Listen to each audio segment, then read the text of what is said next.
Good evening, viewers. I'm glad you could join us at Cut and Paste TV, and I'm your host, Alfred Cleveland. We have with us here today Mrs. Carol E Briney from the Reentry Bridge Network, also known as RBN. It certainly is an honor and privilege for you to join us today, and we thank you for coming once again. Thank you. All right. Yes, ma'am. Could you explain to our viewers what the Reentry Bridge Network is? One of the big needs in America is that there's not any real solid networking for people when they get out and go into reentry from prison. Things like knowing that they're getting out, what their employment qualifications are, and having a job ready for them, or giving them vocational training with a job specific for them to get out.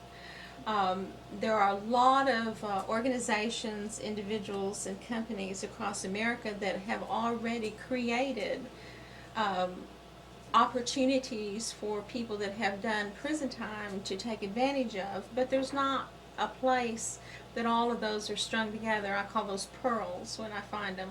We don't need to make pearls, we need to find the pearls and string them together. So an example would be if you, a lot of people get their certification for barbering within the prison system, okay? So when they get out, they're confronted with needing, among many other things, needing to get their license, needing to get a job, needing to be mentored, needing to get the tools to barber with. Right. So they're really all alone on a corner. So they worked really hard, and in their mind they're going to get out and be a barber, but the things that are against them becoming a barber are really extreme, because in addition they're having to deal with eating, getting their ID, getting a place to live, transportation, and all those other things. So if we can make the vocational part easy, or easier for them. So one of the examples is that you'll be able to bring up on our website, or can bring up on our website, a tab for barbering, and you would know, okay, I get out, I make this phone call, hopefully it'll be done before you get out. When you get out, I make this phone call, and this person, who may or may not have done time themselves, will mentor me through this process. These people will hire me, or they'll be networked to know who would. This is where I can get tools. So that's just a really tiny little piece, but these pearls are everywhere, but they're not networked together. How are you going to discern between the guys who are sincere and the guys who are not so serious? I mean, in today's time, funding is limited, and you got some guys who are just going to try to come to your network for a handout. That's always difficult to do, but they'll be talking to different people, you know. Examples, let's say you're a barber and you're out, you've already got your own shop. And I am a barber. I know. And these guys come out and they call you. If someone calls you, they're not going to hustle you. You know, you're going to know. You're going to have your own little criteria. There are organizations that furnish the tools, and some of them will get the tools and sell them. We can't really do anything about that. There's not a perfect answer to this, but right now, before Reentry Bridge Network was created, there wasn't an answer at all. There really wasn't. Right. So we are in a new frontier, and we're gonna walk, and we're gonna crawl, and hopefully we're gonna run. Okay. So it takes everybody. It takes the community to reduce recidivism, and that's what we're doing. We're setting up an invisible networking community. Is your focus going to be on the guys in prison leaving, or the guys out of prison, ex-offenders? That's a really good question. My initial reaction to that is that we need to focus on the ones that are going to be getting out. So in a perfect world we wouldn't have prisons, but in a perfect world with prisons, that we would be able to assess the employment, the needs, etc., and be gearing them into that, mentoring them into that, so that you're not standing on the corner with a bus ticket. Yeah. Somebody's picking you up and taking you to where you're going to live, taking you out to eat, taking you into their mentorship, their community, or a community is. And you're going to go over here and you're going to talk to these people about this job, or we're going to go get your ID, or maybe you already have your ID. That would be ideal too, coming out. So I forgot the question. What was the question? How you're going to know? Right. So, Well, I don't think that was 2 questions ago. what was the question? Let me ask you another question. How about that? Okay. All right. Okay. This will be good for them to know what I'm really like. Right. Are you planning to eventually house inmates, or is RBN more like a CBCF or a halfway house type of situation? No, I'm not trying to create these pearls. I'm trying to find these pearls. And there are a lot of rotten eggs that appear to be pearls until you get into them. So what we need is for the real pearls to rise to the top for us to identify them. Most people that are doing the work are not real visible because they're busy doing the work. So they're not out here, you know, That's true. talking the talk and stuff. So we need to find the real pearls that we support and endorse and lace them and string them together. There's no way that I could do all even taking on one element. Right. So, and that's real hard for me to relax and not do that. Yeah. That's really hard because I want to do it all perfectly. Okay. You know, so each time that I find a pearl, I'm reminded that it takes a community, not Carol, to do this. Right. So. Right. And doing this kind of work, you know that you're going to come across a lot of opposition. Right. People who are not going to like what you're doing because Right. you're helping prisoners. And what I want to know is, what's driving you? What is your passion for this? Why do you come inside these gates to help guys? I believe that everyone has done something at some point in their life to put them in prison. And I think that if they say they haven't, they're either lying or they've just been home alone in their room, you know, that they haven't had a life. And I think that, you know, we know it's proven that society constructs the individual. So the population, you know, right now 1 in 30, Pew's figures are 1 in 31 adults in America are in the prison system, on paper or in the prisons or whatever. So we're destroying families. We've got little boys growing up without daddies, you know. We're not doing ourselves any good. We're really hurting humanity and stuff. So if I can make a difference in any way in this is something that I can't not do. Wow. I can't. And not let me do stop you right there. Why? Because it's people ask me that all the time. I think I have the answer for it. It's my purpose. I can't. It's. I don't know how any human being could have could go into a prison and spend any time at all and walk out and deny that exists. I can't deny it. So what happens when you get new information, you have the responsibility of doing something about it, which is usually change. And so people have a tendency to stick their head back in the sand or to become cynical about it so that they don't have to make the change, so that they don't have to deal with it. Or people feel powerless and they think one person can't make a difference. Yeah.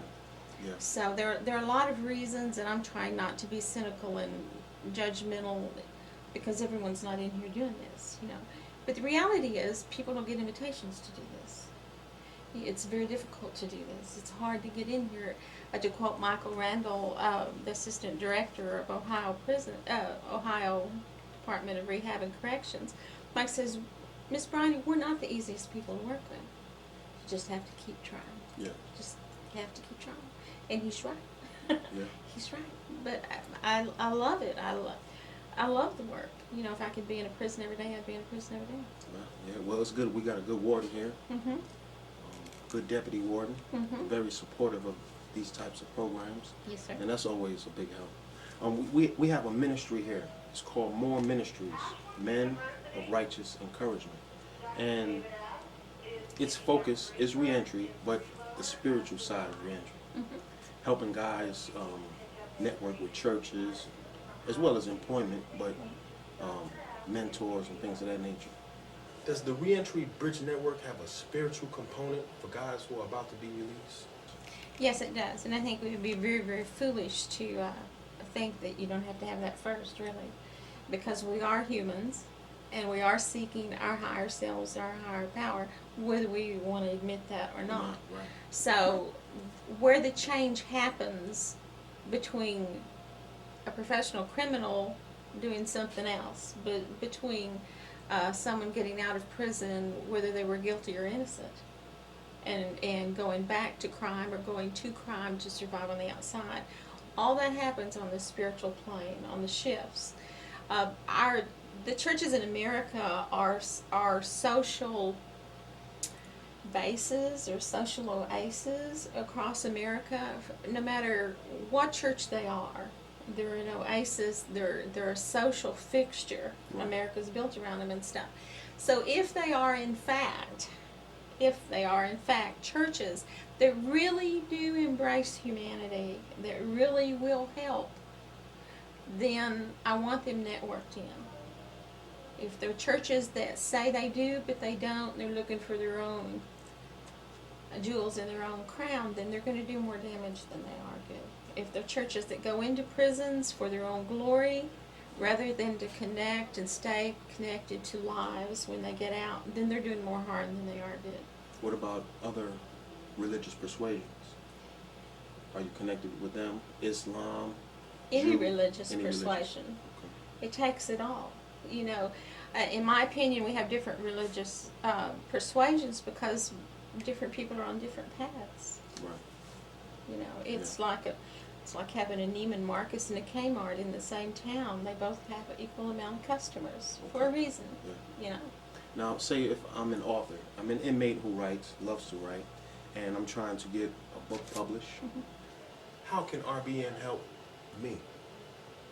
Well, we just created a prisoner publication partnership that will be here at Richland, and it's a wonderful opportunity for everyone involved. It's a reentry initiative. How it works is because of who we are, we get a lot of manuscripts and a lot of writing and stuff coming to us, so we have to select what to do with that. So this gives the opportunity for a team here at Richland to receive these these manuscripts. As an example, you have a manuscript, I bring it in, I say you read it, y'all see what you think. Is it marketable? Does it make sense? What's the audience? Blah blah blah. Is this one you want to do? And then the publication committee or team here will do will type it up in the right software, do the design, do the layout, do the edits. We'll communicate with the author, make sure that we stay within his message and his style, design the cover and everything, and then we'll put it on muchfaketoday.org, which is the streaming website where the ebooks will be. So an author that's a prisoner will have the opportunity to have, there's $1,000 to come up with this, you know, just a manuscript, just a prepared manuscript, the software to go. Then to publish it, you know, it's a $2,000 gimme to a prisoner for us to put their book up as an ebook. Then it's there for the world, not the United States, but the world to see and read, you know, at a reasonable price, their book. Then if it hits, then we can put it in paper, they can contract directly with the publisher. So it gives the prisoners the opportunity to have exposure without without putting any money out. Yeah. Okay, it gives the world the opportunity to look at the individuals and the intellect and the creativity within the prisons, which means it gives the community enough information to embrace reentry. Right. And what about the artists? Because I failed to mention in the beginning that Miss Briney is also an artist. She paints retablos, which we'll get to in a minute. We'll talk about that. But what about if I'm an artist in prison? What is RBN doing about that? How can RBN help me?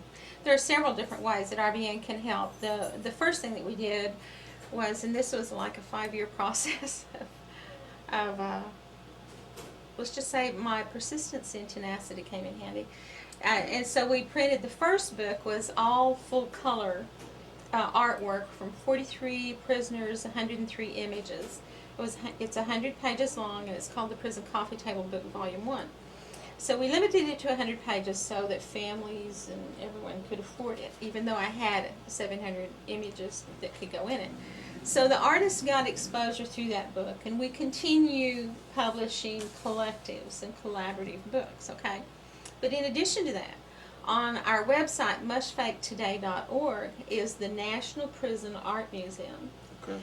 And the National Prison Art Museum, the day that it went online, had 550 images in it. That's Wow. without counting mail envelope art, or without counting the print-on-demand greeting cards. It went up like that. Okay. The store, which should be functioning by the end of this year, people will be able to go on into the prison, the National Prison Art Museum, and select an image that they love, and have a print made. It'll be like a poster print. What about the originals? Can people buy the original paintings? If the original painting is available, I have a lot of original paintings in my house, because you know yourself, if you have art and you need to send, you can't keep it here. You have to send it out. People are not aware how tiny these little trunks are that owns your world. So when you finish a piece of art, it has to go somewhere. So that's a real big need too. So my house stores a lot of that. I have a lot of them, and I love storing them. It's great, you know. So there are prisoners that have no family. They have no place. They don't have choices. So we give them a choice. Okay. So if there is some, if someone wants to buy an original piece of art, and I know for a fact, you know, I have it, or it's sent to me, that I'll have it in my hand before I would take the money to sell it. That certainly can be done. But as a residual income, there's more money to be made if we're selling $30 prints off of original art. And America likes that. America likes prints. So Yes. ultimately what that leads to, not only do you have exposure and all these fun stuff, but the most important part of that is that ultimately we will have the logistics of working with the departments of corrections across America. We have to stay within their guidelines and regulations, or it's our prisoners that suffer from it. So we have to be transparent in that.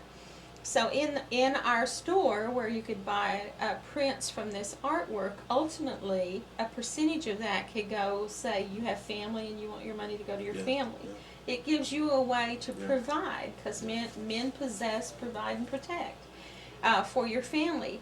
Also, another thing that the public is so unaware is that things like shampoo and soap and socks and underwear and clothes aren't given in prison.